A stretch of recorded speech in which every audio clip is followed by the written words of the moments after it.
Hello, my name is Hakon and welcome back to my channel. Today I am again going to say a few words about using a mixer.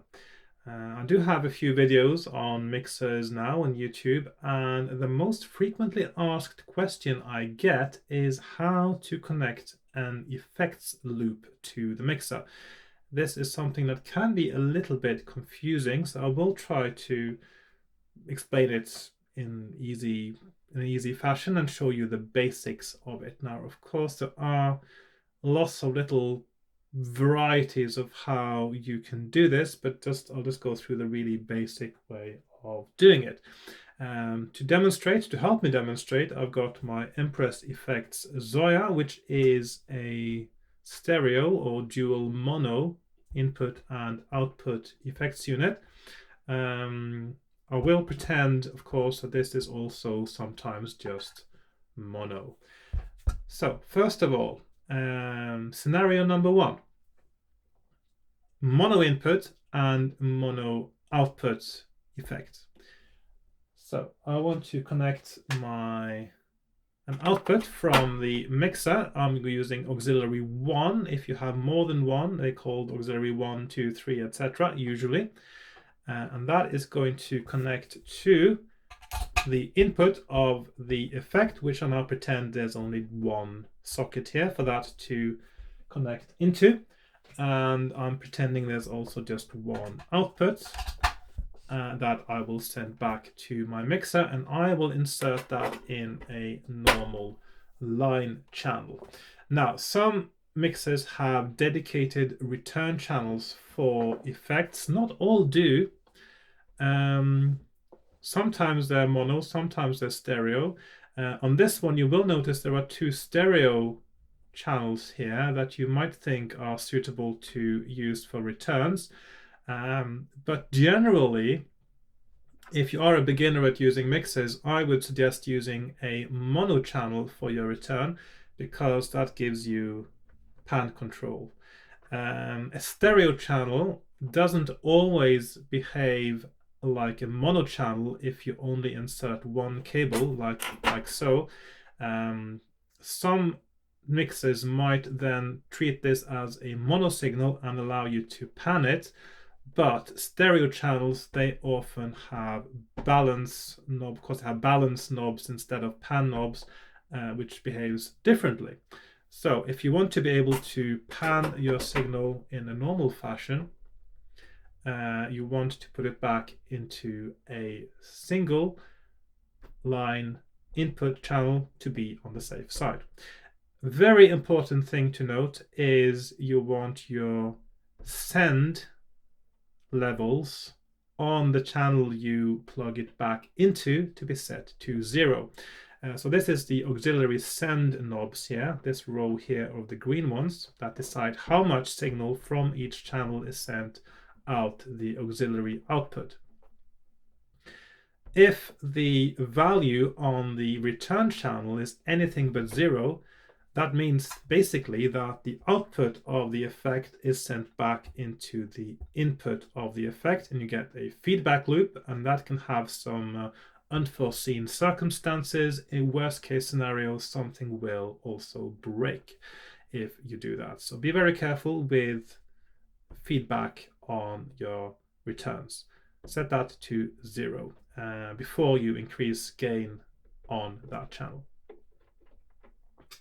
Very important. Okay, so next configuration, before I go into some other details later, mono output, or mono input, I should say, on the effects, and stereo output. So we have lots of pedals that allow you to have a single input, but they might have a stereo output because of the way they process the sound. And in this case, I would normally use one of my stereo channels for the return, like so. Again, making sure that the levels of what you send to the effect is set to 0 before adjusting anything else. It is good practice, of course, to keep all your levels of all your gain levels, certainly, including the auxiliaries, at 0 before you start plugging things in. Right, so that's mono in, stereo out. And then finally, which can get a little bit more complicated sometimes, is stereo out or stereo in and stereo out. To get a stereo output from a mixer, you have to connect your output to two auxiliary channels. Like so. Now, I did have a question from someone the other day who had an effects unit that had a single jack input, and so he thought he could connect the auxiliary to that pedal, but then he only got mono signal in his stereo pedal because his unit had a single jack stereo input. This does happen sometimes, actually, but the mixer will only have mono outputs like this, or they will have one jack for each channel. So I'll get back to that in a moment. So stereo, left and right returns here, and make sure again that the send levels for both auxiliaries are set to 0 for your return channels, and you can set the balance now between the different channels. Now, there are cases like using the Zoya where the output of the Zoya might actually be two different mono channels. You don't have to use this as a stereo effect. You can use it for two different effects on two different mono channels, in which case I would do like this and use two different single mono input line channels for my return. And of course, you can still do this even if this is a stereo effect, if you have the available space for it. It gives you a little bit more option on some mixes like this one. For instance, we have now more equalizer control, and of course you can do more creative panning if you use the mono line input rather than a stereo return, provided you have enough space for it. Another important thing, of course, with stereo effects is how you use it with stereo sound sources. Now let's show you that as well. So let's imagine we have a stereo sound source coming in here on our mixer. Well, this is the left, this is the right. First things first, if I want to maintain the stereo image that I get from the audio source that this is connected to, I pan the signal hard left and hard right down here, so I maintain exactly the same balance between this input. And then if this stereo output here for the effect is also meant to be left and right, I send the left channel here to auxiliary 1 only, and I send the right channel here to auxiliary 2 only. This is something I do all the time, actually, because I'm using a stereo synthesizer. So when I plug it in, I want to maintain the stereo image very often that I get from my synthesizer. And there's a mixer on the synthesizer that allows me to adjust the balance there, and I use that instead. So if you do it like that, you will maintain the stereo signal. And if you want to maintain it here as well, when it comes back in again, either you use the stereo input channel and set the balance to 0, or you can do like this and also pan these hard left and hard right where they come back into the mixer. That's one way to do it. Now, just to quickly mention, if you have an effects unit that has a single jack stereo input and you want to get stereo into it, you'll need a cable like this. This is a Y split cable that goes from a stereo jack to a dual mono jack. So you would plug this in like so, left, right, usually. And this is the one that then will be connected to the stereo jack on your effects unit. So if you have something like an electron analog heat, for instance, which has stereo in and outputs on single jacks, you need two of these. So you need one for sending the signal to the analog heat, and you also need one for the return as well. So you can plug this into the stereo output of the effects unit, and you plug the two plugs back into the mixer as a stereo source.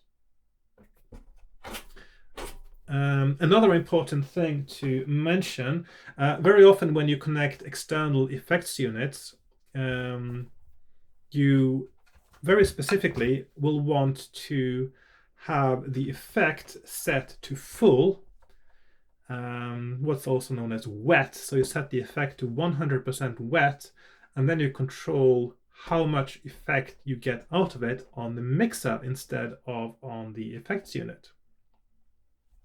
And I'll show you how to do that as well.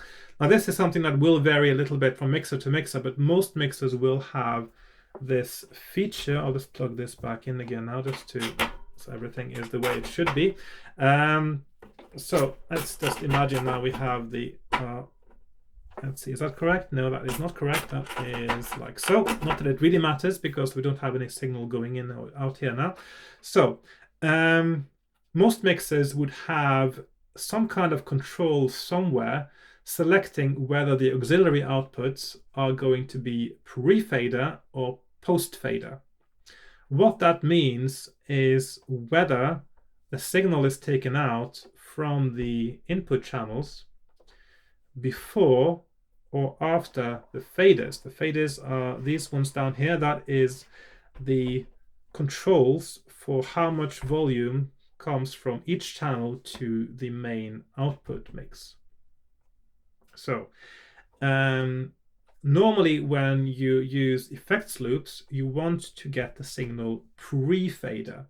So you send all the signal, the full signal from your input, or rather you have the full signal attenuated by the auxiliary send knob, is sent to the effect, not the signal that is faded by this control down here. That's normally what you would do. You don't have to do it like that. There is actually merit in doing it other ways too, but that depends how you work with your mixer and with your effects unit together. If your effects unit is set to a certain setting and you just want to adjust how much of that effect is on your signal, you want to have auxiliary set to pre-fader. On mine, it's this little thing here. It says pre or post auxiliary 1, auxiliary 2. I set them to pre, and they send this full signal here to this up here. And then on the return here is where you then set your gain, and then you adjust how much of the wet signal you want in your mix with the fader knob or fader knobs on your returns, and you set the amount of dry signal you want in your mix with the fader knobs on the input channels. So dry here and wet here. And that is the most common way of working with an effects unit that is connected to a mixer. I think that is pretty much all I wanted to cover actually in this video. I'm hoping that wasn't too complicated. So we have mono input, mono output. You want to use usually to be on the safe side, you want to use a line input. Stereo return, you want to use the stereo channel if you have one. You can use your normal mono line channels if you want. Stereo out, stereo in, you can use stereo return channel or 2 line channels. But of course, if you want to maintain the stereo image, make sure you have your pan controls set right. And also if you want to maintain the stereo on your input, Make sure the pan controls are right. And always, always, always make sure that the return channels are set to not send any signal back out to the auxiliary outputs, unless you want to use that as an effect, but it can be quite harsh and loud and damaging to your ears or other equipment if you do that. So be careful with your making sure to keep those at 0 unless you have other specific plans. Right, I think that covers that everything I wanted to say in this video. So and all that remains for me is to say thanks for watching. If you do have any further questions about this, of course, feel free to ask. Some mixers will behave slightly differently to others, but most generally will have this same kind of way of working, the same kind of design as well as this one. This is pretty standard. It's a sort of tried and tested design that just works. And yeah, so feel free to leave a comment, like, share, subscribe, all those things if you enjoy what I do and if you found this helpful. It will support my channel quite a lot. You can join me on Patreon as well. I don't have anything special for you if you are just into mixers on my Patreon. I do have discounts on artwork, but yeah. Thanks for watching and goodbye for now.